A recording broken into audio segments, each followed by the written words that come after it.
Assalamualaikum warahmatullahi wabarakatuh. Hari ini kami akan membentangkan mengenai sand filter machine atau boleh dikenali lagi sebagai mesin penampis pasir.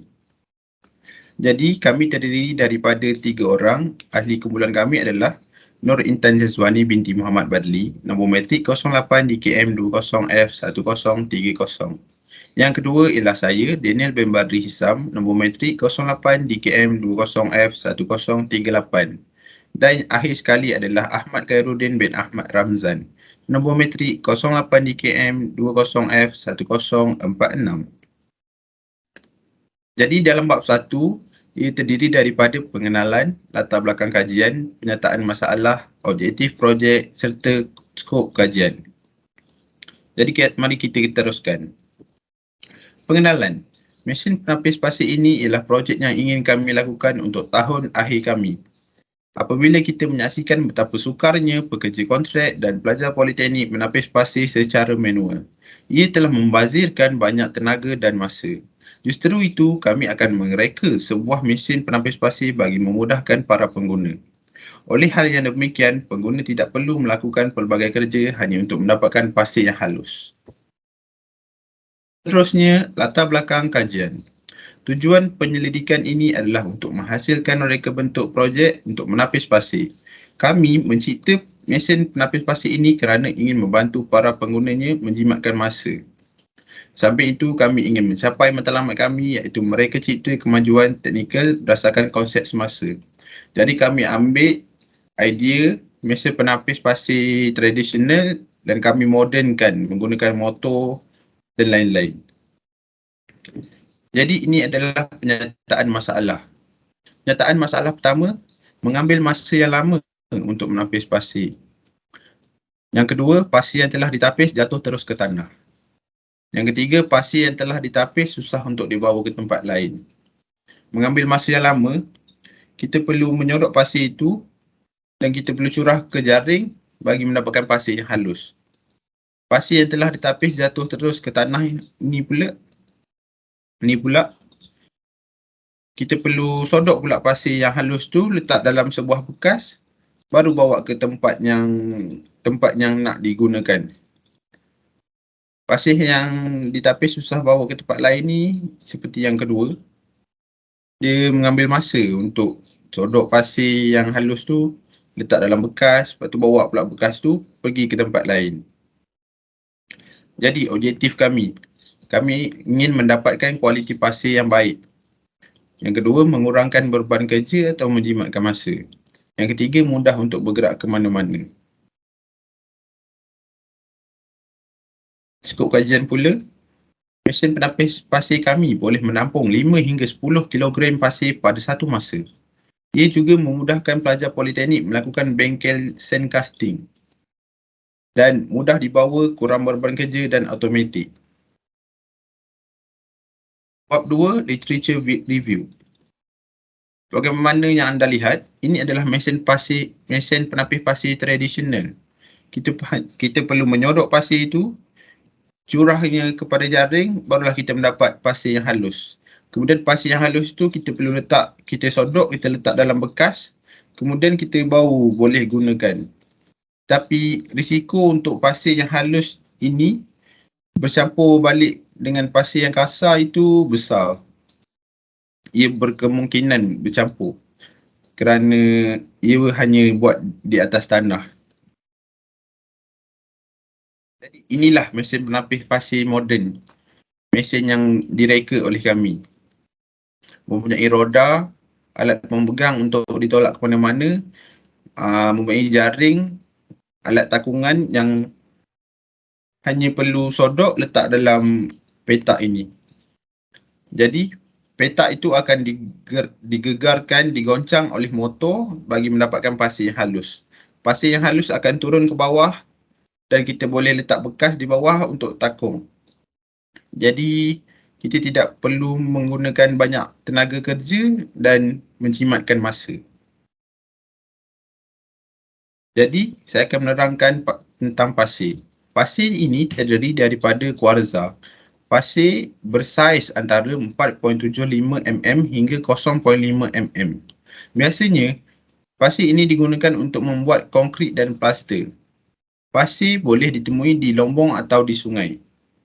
Mengikut kajian, pasir digunakan secara meluas dan sering dipisahkan kepada dua jenis, iaitu pasir halus dan pasir kasar. Lazimnya, pasir sungai halus akan digabungkan dengan simen. Walaupun kekuatannya agak rendah, gabungan itu menghasilkan plaster yang lebih mudah untuk dilampirkan. Untuk membuat bancuhan yang kuat, kita mestilah menggunakan pasir kasar, simen, batu kecil atau batu bata. Contohnya kalau kita nak buat rumah, kita gunakan pasir kasar, kita campur dengan air, simen, kemudian kita gunakan batu bata. Untuk penyelidikan menunjukkan bahawa pasir sungai adalah pasir yang tinggi kualitinya dan kurang bahan cemar. Lebih sukar untuk mencampur konkrit apabila menggunakan pasir sungai. Tapi ia mempunyai kualiti yang tinggi. Sebagai hasilnya, bahan tambahan juga dikenali sebagai fasilitator dan kadang-kadang digunakan untuk meningkatkan kebolehkerjaan. Jika pengadun tidak digunakan, bancuhan akan memerlukan lebih banyak simen untuk menyelesaikan tugas yang sama. Pasir yang dikumpul dari pantai tidak boleh digunakan ataupun tidak berguna. Garam dalam pasir pantai akan menyebabkan kejadian pelvis pada permukaan struktur. Jadi kita hanya menggunakan pasir sungai kerana pasir pantai tidak boleh digunakan. Sebagaimana yang anda lihat, kalau di bangunan atau di rumah baru nak buat, itu adalah pasir sungai. Seterusnya, saya akan memberikan tanggungjawab pembentangan ini kepada Nur Intan Syazwani bagi meneruskan slide ini. Sekian, terima kasih daripada saya. Terima kasih, Daniel. Seterusnya, saya akan bercakap pada plate.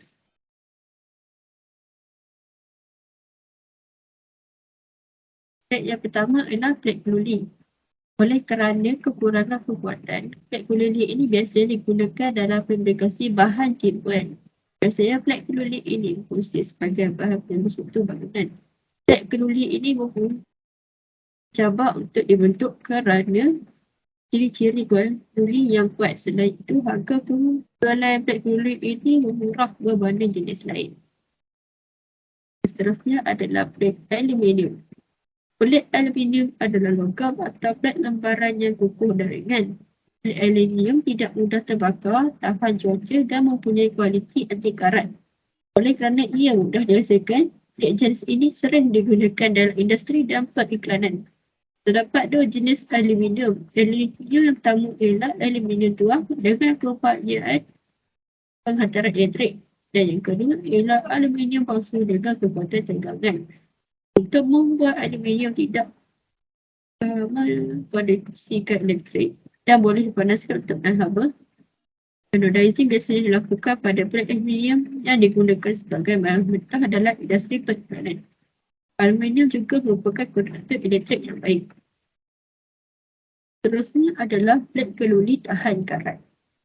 Plate keluli tahan karat adalah sejenis plate yang sering digunakan dalam industri automobil sebagai bahan untuk pembina badan kereta dan juga biasa digunakan dalam barangan domestik. Salah satu daripada faedah plate keluli tahan karat adalah ketahanan karat yang kuat.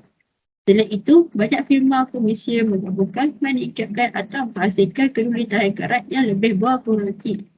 Jadi, untuk projek kami akan menggunakan keluli tahan karat. Seterusnya adalah perbandingan roda. Roda yang pertama ialah roda kereta sorong. Untuk menggerakkan mesin penapis pasir, kami menggunakan tayar kereta sorong sebagai roda. Yang ini kerana ia mampu menampung berat mesin penapis pasir dan ke perjalanan walaupun dalam keadaan berlumpur. Kami menambah sebanyak 2 biji tayar kereta sorong. Selain itu, ia mudah untuk diperbaiki jika terdapat kerosakan atau kebocoran. Roda kereta sorong juga mudah untuk dicari di mana-mana kedai kaset. Terusnya ada roda troli. Roda troli tidak mampu menyokong berat yang besar. Bangunannya tidak sekata tidak boleh dilalui oleh roda. seterusnya adalah tayar bersekat. Pada mesin penapis pasir kami, tayar ini juga boleh berfungsi sebagai roda. Walau bagaimanapun, terdapat beberapa elemen yang menjadikannya tidak sesuai untuk digunakan sebagai roda pada mesin kami. Salah satu masalah yang menyumbang adalah saiz tayar ini terlalu besar. Sampai itu, kolasan tayar ini menjadikannya tidak sesuai untuk digunakan desain pembinaan.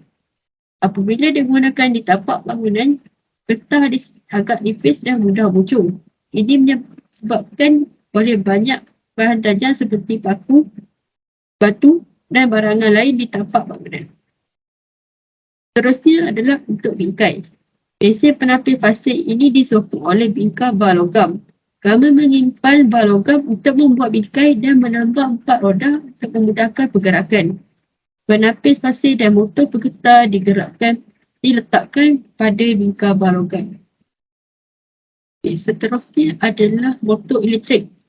Motor elektrik ini digunakan untuk menggoncang penapis di mesin penapis pasir. Kelajuan motor ini adalah dalam 1500 rpm dan 4 kami menggunakan motor yang boleh melaras kelajuan. Akhir sekali ialah wire mesh.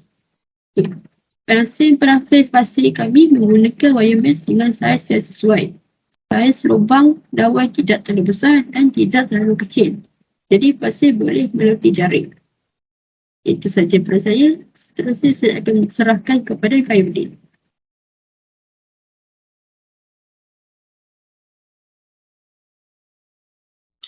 Terima kasih kepada Intan Syazwani. Saya Ahmad Khairuddin bin Ahmad Ramzan, nombor matrik 08 DKM 20F 1046 akan meneruskan pembentangan ini dengan membentangkan tentang metodologi. Okey, dalam metodologi ini ada beberapa perkara yang saya akan bentangkan, iaitu apa itu metodologi, carta alih, design, kos dan Gantt chart. Okey, tanpa melengahkan masa, kita akan terus kepada tajuk utama, iaitu apa itu metodologi. Metodologi adalah memperoleh data yang bersesuaian supaya kajian yang dilakukan dapat meneruskan langkah seterusnya. Itu adalah definisi untuk metodologi. Seterusnya, ini adalah carta alih untuk projek kami. Okey, langkah pertama iaitu permulaan, start.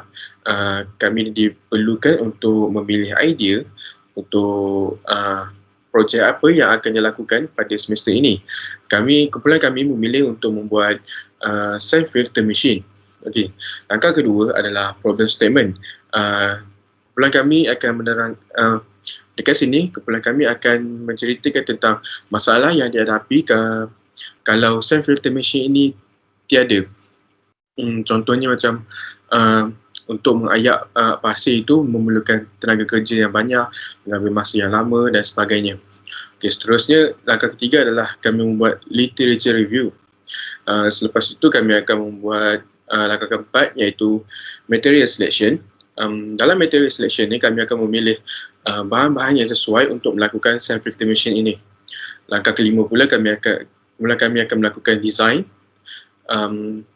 Setiap ahli kumpulan kami diperlukan untuk membuat design, dan antara salah satu design tersebut kami akan memilih satu design untuk dijadikan sebagai final design, iaitu pada langkah ke-6. Langkah ke-7 kami akan membuat fabrication. Langkah ke-8 kami akan membuat test design.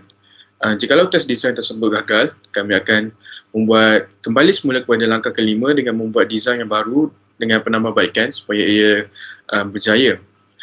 Jikalau design tersebut berjaya, kami akan rekodkan data dan membuat report.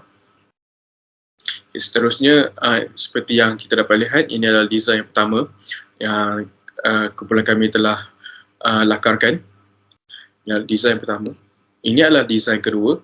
Design kedua ini nampak ada penambahbaikan sikit, seperti ada roda dan ada bekas untuk mengisi pasir supaya pasir itu tidak bertaburan.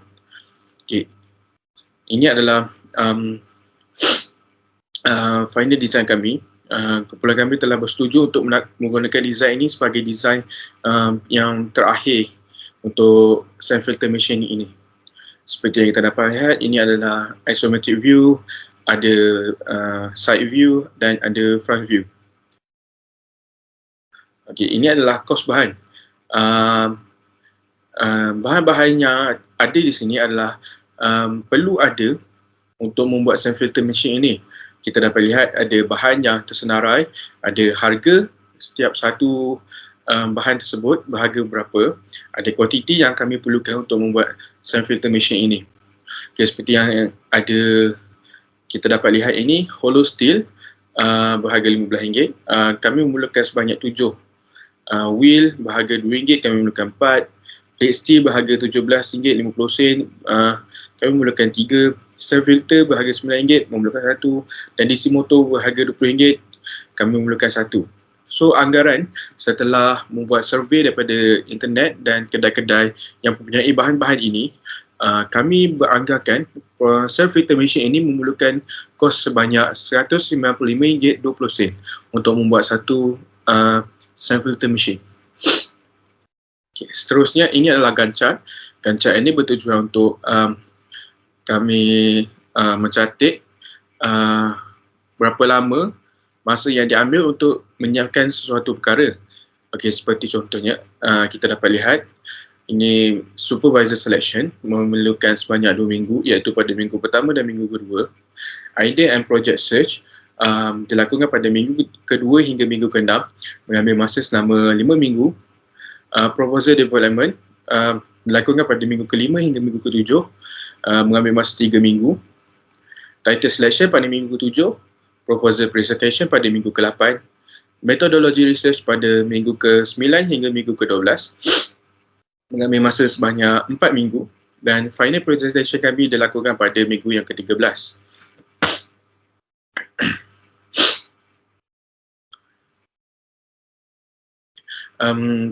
Saya rasa sampai di situ saja pembentangan kami pada semester ini untuk projek kami ini. Terima kasih kerana mendengar daripada awal sehingga ke akhir pembentangan kami ini. Yang baik itu datang daripada Allah Subhanahu Wa Taala dan buruk itu datang daripada diri kami sendiri. Wabillahi taufiq wal hidayah. Wassalamualaikum warahmatullahi wabarakatuh. Sekian, terima kasih.